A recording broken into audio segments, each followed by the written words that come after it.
हम लोग class 9 sample paper solve कर रहे थे। तो सेक्शन ये डी है जिसमें हमें क्वेश्चन नंबर 34 से 36 तक सॉल्व करना है और हर एक क्वेश्चन 5 मार्क्स का होगा। तो यहाँ पे 34th क्वेश्चन क्या कह रहा है, distinguish between true solution and colloid. True solution और कोलॉइड को डिस्टिंग्विश करना है, यानी कि दोनों के बीच का डिफरेंस बताना है। ये 5 मार्क्स का। इसी में हमें एक और करके ऑप्शन दिया है कि अगर आपको ये क्वेश्चन नहीं आता है तो आप ये सेकंड वाला भी अटेम्प्ट कर सकते हैं। क्या है, आंसर द फॉलोइंग क्वेश्चंस, जिसमें हमें पहला पार्ट दिया हुआ है, 2 sample were given to Aryan as shown in below images. नीचे कुछ इमेजेस हैं, ये सैंपल की इमेजेस हैं जो कि किसको दी गई है, आर्यन को दी गई है।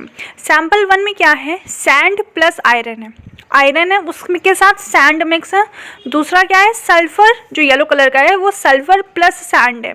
ये 2 सैंपल हैं, ठीक है। आपको बस ये याद रखना है कि आपको ये और ऑप्शन में से दूसरा वाला कोई एक ही करना होता है, ज़रूरी नहीं है आप 2 करो। कुछ बच्चे क्या होते हैं वो दोनों करने लग जाते हैं, दोनों नहीं करना है आपको। अगर आप दोनों करते हो तो आपको पहले वाले आंसर के अकॉर्डिंग आपको वो मार्क्स दे देते हैं, ठीक है। अब वो गलत भी हो जाता है, तो आप सिर्फ एक ही करना। अब हम बाकी का जो इसका और क्वेश्चंस का पार्ट है वो हम देखते हैं। देखिए, आयरन प्लस सैंड और sulphur plus sand. He was given a magnet and instructed to bring it close to both samples. Aryan को एक मैग्नेट भी दिया गया और बोला कि दोनों सैम्पल्स के पास में आओ। He noted that iron from sample 1 was stuck to the magnet. उसने ये देखा, नोट किया कि जो सैम्पल 1 में से आयरन था वो उसके मैग्नेट से चिपक गया। He determined that the first sample is a mixture since he was able to remove iron from it. उसने ये बोला कि जो पहला सैंपल है वो एक मिक्सचर है। क्यों? क्योंकि वो जो आयरन है वो उस मैग्नेट से निकाल सकता है। Whereas the second sample is not a mixture, दूसरा सैंपल मिक्सचर नहीं है। एंड नथिंग वॉज सेपरेटेड, क्योंकि उसमें से कुछ भी अलग नहीं हो रहा था। पहले सैंपल में से उसने सैंड में से आयरन को अलग कर लिया, लेकिन दूसरे सैंपल में से सल्फर अलग नहीं हो रहा था, तो उसने पहले वाले को मिक्सचर बोला और दूसरे वाले को मिक्सचर नहीं बोला। Is Aryans deduction correct? क्या आर्यन ने जो बोला वो सही है? If it is a mixture, then suggest a method to separate it. अगर दूसरा वाला भी मिक्सचर है या पहला वाला भी मिक्सचर है तो हमें एक मेथड बताना है ताकि हम उसको अलग कर सकें। सेकेंड वाले क्वेश्चन में ही बी पार्ट है, राइट 4 कैरेक्टरिस्टिक्स ऑफ सॉलिड। हमें सॉलिड के 4 कैरेक्टरिस्टिक्स बताने। तो ये ओवरऑल ये क्वेश्चन है, आपको क्वेश्चन अच्छे से समझ में आया होगा, मैं ऐसा मान के चलती हूँ। तो अब हम इसका आंसर देखेंगे। इस तरह से आपको आंसर लिखना है। पहले लिखना है ट्रू सॉल्यूशन, फिर लिखना है कोलॉइड। ट्रू सॉल्यूशन का पहला point, a true solution is a homogeneous mixture of 2 और मोर सब्सटेंस। 2 या 2 से अधिक सब्सटेंसेस का जो मिक्सचर होता है उसको बोलते हैं ट्रू सॉल्यूशन, और ये होमोजेनियस मिक्सचर होता है। कोलॉइड क्या होता है, a colloidal solution is a heterogeneous mixture of 2 substance. 2 substance का वो हेट्रोजेनियस मिक्सचर होता है। True solution homogeneous, colloidal heterogeneous. फिर हम आते हैं, size of the particles is less than 1 nanometre. Particle का साइज 1 नैनोमीटर से कम होता है। कोलॉइड में range of particle sizes from 1 to 100 nanometre, 1 से लेके 100 नैनोमीटर तक की रेंज करता है। True solution it is always transparent, हमेशा ट्रांसपेरेंट होता है। और कोलॉइड हमेशा नहीं, इट इज ट्रांसलूसेंट होता है, मतलब हल्का सा दिखता है, प्योरली नहीं दिखता है। फिर particles can not be seen even with a microscope. हम ट्रू सॉल्यूशन के पार्टिकल्स को माइक्रोस्कोप से नहीं देख सकते हैं, लेकिन कोलॉइड के जो सॉल्यूशन को can be seen with a microscope, हम देख सकते हैं। फिर 5th पॉइंट है, it does not show Tyndall effect. Main point है कि ट्रू सॉल्यूशन टिंडल इफेक्ट नहीं शो करता है और जो कोलॉइड है वो टिंडल इफेक्ट शो करता है। तो ये था पहले पार्ट का आंसर। अब हम और वाले का आंसर देखेंगे। पहले वाला आंसर है, both the samples are mixtures. दोनों सैंपल मिक्सचर्स हैं, but the method of separation is different. लेकिन उन मिक्सचर को अलग करने का जो मेथड है वो अलग है। Iron from the mixture in sample 1 can be separated by using magnet. जो सैंपल 1 में आयरन था उसको मैग्नेट से सेपरेट कर सकते हैं, but in sample 2 the mixture is made of 2 non magnetic substances, जो कि क्या है, सल्फर और सैंड। जो सैंपल 2 था उनमें कोई भी मैग्नेटिक सब्सटेंसेस नहीं थे। सल्फर भी नॉन मैग्नेटिक है, सैंड भी नॉन मैग्नेटिक। आपने कभी सैंड को मैग्नेट से चिपकते देखा या सल्फर को कभी मैग्नेट से चिपकते देखा है? नहीं ना, तो नॉन मैग्नेटिक हुए। लेकिन आयरन मैग्नेट से चिपक सकता है तो वो मैग्नेटिक सब्सटेंस है। The method of separation of a mixture of sulphur powder and sand is as follows. अब हम सल्फर पाउडर और सैंड को कैसे अलग कर सकते हैं उसका मेथड दिया हुआ है। Carbon disulphide is added to the mixture of sulphur powder and sand. जो सैंपल 2 था वो जो मिक्सचर था उसमें हम कार्बन डाइसल्फाइड डालेंगे। Sand is insoluble in carbon disulphide but sulphur powder is soluble in it. Sand जो है वो इनसॉल्यूबल है, कार्बन डाइसल्फाइड में, बट जो सल्फर पाउडर है वो सॉल्यूबल है। Sand can be separated by filtration, filtration से हम सैंड को अलग कर सकते हैं। The filtrate contains sulphur dissolve in it, और जो फिल्टरेट में जो सल्फर था वो तो उसमें डिजॉल्व हो जाएगा कार्बन डाइसल्फाइड में। Which can be crystallised by heating, जिसको हम हीट करके क्रिस्टलाइज कर सकते हैं और अलग निकाल सकते हैं, तो सल्फर और सैंड ऐसे अलग हो जाएंगे। बी है हमारा जो 4 कैरेक्टरिस्टिक्स बताने थे सॉलिड के, यहाँ पे मैंने 5 कैरेक्टरिस्टिक्स बताए हैं, इनमें से आप कोई भी 4 लिख सकते हैं। पहला है they have fix shape and volume, किससे नहीं पता होता है, सॉलिड का फिक्स शेप होता है, फिक्स वॉल्यूम होता है। They can not be compressed much, उन्हें हम कंप्रेस नहीं कर सकते। They are rigid, of course they are rigid होते हैं। They have high density, solid की डेंसिटी हाई होती है। Some solids may change their shape when an external force is applied, but when that force is removed, they can regain their original shape. This shows that some solids are elastic. यहाँ पे बताया गया है, एक extra point है कि जो कुछ सॉलिड्स होते हैं वो अपना शेप चेंज कर सकते हैं।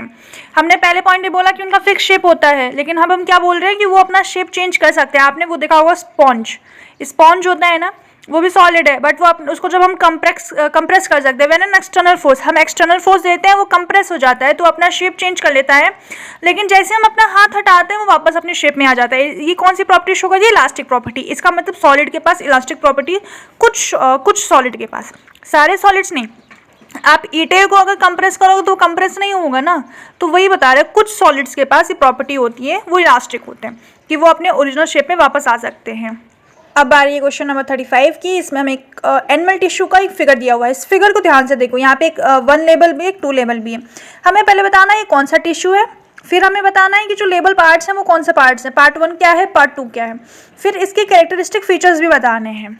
इस क्वेश्चन का बी पार्ट भी है जिसमें हमें गिव रीजंस देना है। पहला है intercellular spaces are absent in sclerenchymatous tissues, sclerenchyma tissue में इंटरसेलुलर स्पेस एब्सेंट होते हैं, इसका रीजन देना है। फिर है meristematic cells have a prominent nucleus and dense cytoplasm but they lack vacuole, जो मेरिस्टेमेटिक सेल्स होते हैं उनमें प्रोमिनेंट न्यूक्लियस होता है और डेंस साइटोप्लाज्म, लेकिन उनमें वैक्यूल नहीं होते, हमें इनका रीजन देना है। फिर इसमें भी और ऑप्शंस हैं। पहला क्वेश्चन क्या है, imagine you are a scientist, अरे वाह, बिना पढ़े लिखे साइंटिस्ट बन गए। मान लो कि तुम एक साइंटिस्ट हो, studying the line of the small intestine, अपने जो स्मॉल इंटेस्टाइन है उसका तुम लाइनिंग की स्टडी कर रहे हो। You notice that it is composed of cells, और तुमको साइंटिस्ट बनने के बाद ये पता चला है कि उसमें सेल्स होते हैं, सेल्स से मिलकर बने होते हैं। और वो सेल्स कैसे होते हैं, टॉल होते हैं, नैरो होते हैं, उनके सरफेस में माइक्रोविलाई होती है। What type of epithelial tissue is this, ये कौन सा एपिथेलियल टिश्यू है, एपिथेलियल टिश्यू के टाइप्स तो पढ़े ही होंगे, तो ये कौन सा एपिथेलियल टिश्यू है। And what is the likely function of the microvilli, अब माइक्रोविलाई के फंक्शंस क्या होते हैं। अब तुम साइंटिस्ट हो, इसका आंसर भाई तुम ही दो। सेकंड पार्ट पे आते हैं। Suresh was studying a plant species that grows very rapidly, एक साइंटिस्ट के बच्चे का नाम था सुरेश, वो क्या पढ़ रहा था, प्लांट स्पीशीज के बारे में जो कि बड़ी रफ्तार से बढ़ रहा है। He notice that it has a thick layer of actively dividing cells near the tips of its roots and shoots, जो उस प्लांट का रूट है और शूट्स है उस पर एक थिक लेयर है सेल्स की जो कि बड़ी तेजी से डिवाइड कर रही है। What type of meristematic tissue is this, ये कौन से टाइप का मेरिस्टेमेटिक टिश्यू है, कौन सी बला है। And what is its role in plant growth, अब उसका रोल भी क्या है प्लांट ग्रोथ में, ये सब तुमको बताना है। भाई तुम साइंटिस्ट हो, इसका आंसर तुम ही तो हो। चलो भाई पहले पार्ट का आंसर देते हैं। जो पहला पार्ट था, मतलब ये क्या टिश्यू है, कौन सी टिश्यू है, ये एनिमल टिश्यू के अंदर ये कौन सा टिश्यू, ये है कनेक्टिव टिश्यू, जिसमें से हम किसका डायग्राम बना है, कार्टिलेज का, मतलब जो फिगर दी हुई है वो कार्टिलेज है जो कि क्या है, एक कनेक्टिव टिश्यू है। पहला पार्ट का जो लेबल था वो क्या है, वो मैट्रिक्स है, सेल के अंदर जो मैट्रिक्स होता है वो लेबल था, और दूसरा क्या था, वो कॉन्ड्रोब्लास्ट या कॉन्ड्रोसाइट। कार्टिलेज के सेल को कॉन्ड्रोसाइट बोलते हैं और बोन के सेल को क्या बोलते हैं, आप ही कमेंट में बताओगे। ओ से उसका नाम शुरू होता है, ऑस्टियो करके, है ना, तो आप बताओ। थर्ड है cartilage supports the external ear, nose etcetera, it is an elastic tissue. Cartilage के फंक्शन भी बताने थे कि वो क्या करता है, तो कार्टिलेज जो है वो हमारे एक्सटर्नल ईयर में प्रेजेंट है, नोज की टिप पे प्रेजेंट है, और ये क्या है, एक इलास्टिक टिश्यू। आप अपने कान के पिन्ना में देखो, आप उसको मरोड़ सकते हो, है ना, टीचर्स ज़्यादातर वही मरोड़ती हैं, है ना, पूरी रेड रेड कर देती हैं, तो वो क्या है, वो एक कार्टिलेजनस टिश्यू है। आपके नोज की टिप, ये क्या है, कार्टिलेजनस टिश्यू है। आपकी वर्टिब्रल कॉलम्स, उसके बीच में जो डिस्क प्रेजेंट होती हैं वो भी कार्टिलेजनस की ही डिस्क होती है, ठीक है। अब सेकेंड वाले पार्ट की बात करते हैं। Sclerenchyma tissues are dead simple permanent tissues of the plant, plant की जो डेड पार्ट्स, डेड सेल्स होती हैं, सिंपल परमानेंट टिश्यू, वो क्या होती है, स्क्लेरेनकाइमा टिश्यूज ही होती हैं। The cells of sclerenchyma are closely packed without intercellular spaces, sclerenchyma की जो सेल्स हैं वो एकदम आसपास में होती हैं, एकदम चिपकी चिपकी, थोड़ी सी भी जगह नहीं, ठीक है। विथआउट इंटरसेलुलर स्पेस, वो बोलती है भाई हम दो सेल के बीच में बहुत दोस्ती है, हम अपने बीच में किसी भी स्पेस को नहीं आने देंगे, दरार नहीं आने देंगे, so that they can provide strength, rigidity, flexibility and elasticity to the plant. ये सारी चीज़ें जो लिखी हैं वो प्लांट को प्रोवाइड कर सके। स्ट्रेंथ, मजबूती, रिजिडिटी मतलब हार्डनेस, फ्लेक्सिबिलिटी और इलास्टिसिटी प्लांट को देती हैं। दैट्स वाई इनके बीच में इंटरसेलुलर स्पेस नहीं होता। तो विथ स्टैंड वेरियस स्ट्रेंथ्स, अब इतनी आंधी तूफान आती है, अब देखो इतने बड़े बड़े पेड़ होते हैं ऐसे खड़े होते हैं, क्योंकि स्क्लेरेनकाइमा टिश्यू है भाई, उनके अंदर रिजिडिटी है। जब वो अपने तूफान को नहीं बोलते, तूफान नहीं आता है तो तूफान आता है तो वो पेड़ को छोड़ नहीं देते हैं, वो उनको रिजिड बना के रखते हैं। The presence of lignified cell walls makes the cells compact and leaves no intercellular space. The presence of lignified cell wall, जो स्क्लेरेनकाइमा सेल्स में लिग्निन की जो है वो सेल वॉल होती हैं, लिग्निन इसलिए लिखा हुआ है lignified cell walls. Cell wall में क्या होता है, लिग्निन होता है, लिग्निन LIGNIN, लिग्निन इसलिए बोला लिग्निफाइड सेल वॉल्स, जो सेल्स को कॉम्पैक्ट बनाती हैं, मतलब एकदम रिजिड बनाती हैं, पास पास, सेपरेट नहीं, कॉम्पैक्ट मतलब पास साथ में और सेपरेट यानी दूर, तो ये कॉम्पैक्ट बनाती है, लीव्स नो इंटरसेलुलर स्पेस। इसका आंसर आपको क्लियर होगा, मैंने एक एक वर्ड का भी आपको एक्सप्लेन किया, लिग्निफाइड का क्या मतलब है, कॉम्पैक्ट क्या है, सब कुछ। अब बाकी के भी आंसर्स दे देते हैं। बी का सेकंड पार्ट क्या था, meristematic cells are actively dividing cells. Meristematic cells ही क्या होती हैं, और डिवाइडिंग सेल्स होती हैं और काफ़ी तेज रफ्तार से डिवाइड करती हैं। Therefore they have a prominent nucleus, then cytoplasm and a thin cell wall. वो बहुत ही ज़्यादा रफ्तार से डिवाइड करती हैं, इसलिए उनके पास अच्छा खासा न्यूक्लियस होता है, डेंस साइटोप्लाज्म होता है और थिन सेल वॉल होती है। Vacuoles possesses cell sap and provide rigidity and turgidity to the cell। Vacuoles में क्या होता है, सेल सैप होता है ना, आपने देखा होगा बहुत वैक्यूल जो है वो प्लांट टिश्यू में काफ़ी ज़्यादा जगह ले लेता है। तो सेल सैप होता है, वो क्या प्रोवाइड करता है, रिजिडिटी एंड टर्जिडिटी मतलब हार्डनेस, रफनेस सेल को। The presence of vacuoles might pose a problem for cell division in meristematic cells, hence they lack vacuole. अब मुझे करना है डिवाइडिंग, मुझे डिवाइड का काम करना है, मुझे अपने सेल्स को बार बार डिवाइड करना है। वैक्यूल्स क्या कर रहा है, वो रिजिडिटी का काम प्रोवाइड करता है।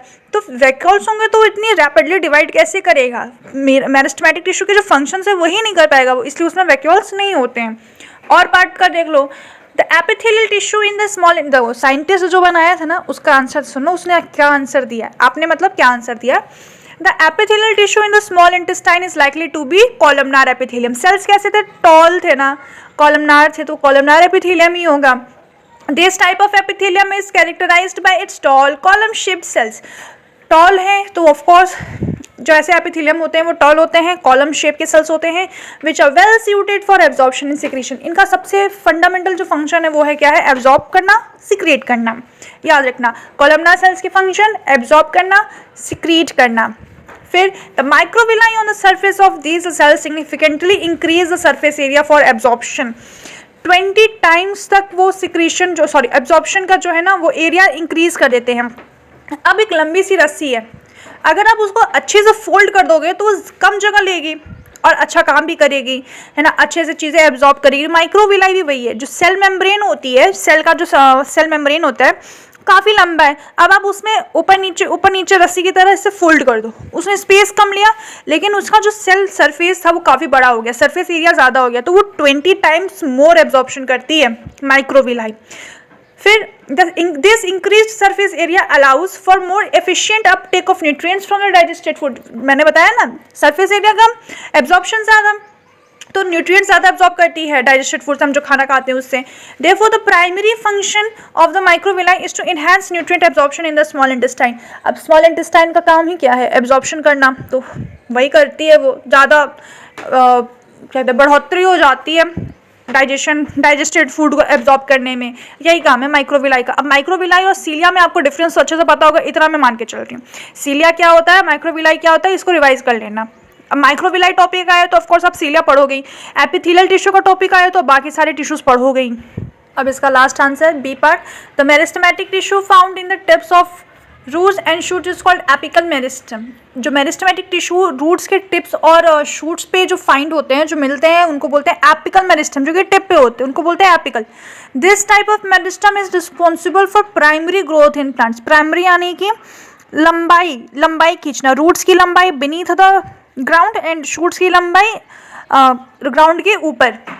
Apical meristem contain actively dividing cells that produce new cells leading to the elongation of roots and shoots. Apical meristems में एक्टिवली डिवाइडिंग सेल्स होती हैं, मतलब बहुत तेज़ी से जो डिवाइड करते हैं वो सेल्स होती हैं जो कि नए सेल्स प्रोड्यूस करती हैं, जिसकी वजह से रूट्स और शूट्स का इलोंगेशन होता है, लंबाई बढ़ती है. This growth is essential for plants to access water, nutrients and sunlight. ये ग्रोथ भी प्लांट के लिए काफ़ी ज़्यादा एसेंशियल है, बहुत ज़्यादा इंपॉर्टेंट है, ताकि वो पानी ले सके अच्छे से, न्यूट्रिएंट्स ले सके और सनलाइट ले सके. Additionally apical meristems contribute to the formation of new organs such as leave and और फ्लावर्स. भाई प्लांट्स के भी ऑर्गन्स होते हैं, लीव, फ्लावर्स, है ना, तो एपिकल मेरिस्टम बहुत ही ज़्यादा कंट्रीब्यूट करता है न्यू ऑर्गन्स बनाने में, जैसे कि लीव्स हो गए, फ्लावर्स हो गए. तो ये ओवरऑल आंसर था. वीडियो ज़्यादा लंबी ना हो जाए इसलिए मैं इतना ही शॉर्ट रखती हूँ. बाकी के क्वेश्चन के आंसर आपको नेक्स्ट वीडियो में मिलेंगे. आई होप आपको अच्छे से समझ में आया होगा. पढ़ते रहो, एग्जाम में फोड़ते रहो.